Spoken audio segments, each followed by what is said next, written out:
مفتی رشید احمد خورشید صاحب کے بیانات یوٹیوب پہ سننے کے لیے youtube.com/مفتی رشید آفیشیل پر کلک کریں اور سبسکرائب کر کے بیل آئیکن کو پریس کریں تاکہ ہمارے آنے والے نئے بیانات آپ کو بر وقت مل سکیں۔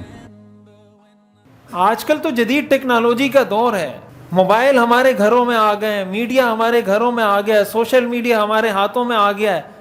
اب اس کو کنٹرول کرنے کا طریقہ بھی سیکھنا چاہیے کہ آپ کا بچہ ہے، آپ کی بچی ان چیزوں کو استعمال تو کر رہی ہے، لیکن آپ کو کیسے پتہ چلے گا کہ ان کا استعمال کیا ہو رہا ہے، کس چیز کو استعمال کر رہے ہیں۔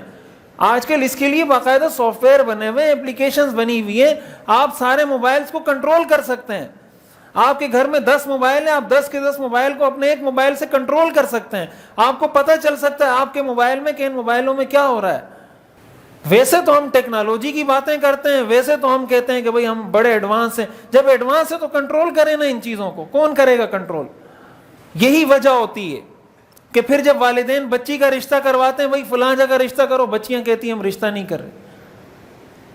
پھر والدین روتے ہوئے آتے ہیں مولوی صاحب کے پاس میں، بار یہ آخر میں جا کے تان ٹوٹتی ہے مولوی پر کہ مولوی صاحب میں بچی کا نکاح کروا رہا ہوں، وہ نکاح نہیں کر رہی، آپ تعویذ دے دو، اس تعویذ سے آپ کی بچی ٹھیک ہوگی، آپ کا دماغ ٹھیک ہے۔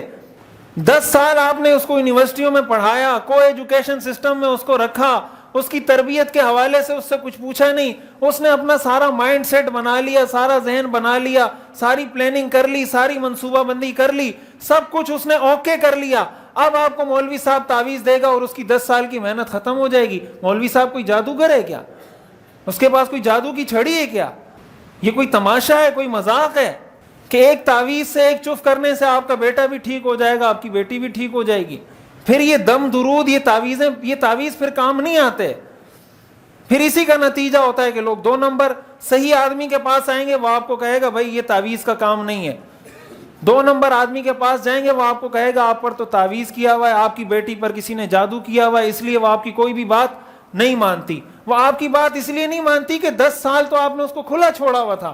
عامل آپ کو یہ کہے گا کہ اس پہ کسی نے جادو کروایا ہوا ہے، اس کی وجہ سے اب آپ اس کو جو بھی بات کرتے ہیں اس کو بری لگتی ہے، اس وجہ سے بری نہیں لگتی۔ وہ جو 10 سال آپ خود جادو کرتے رہے نا اپنی بیٹی پر، یہ اس جادو کا اثر ہے، کسی اور کے جادو کا اثر نہیں ہے۔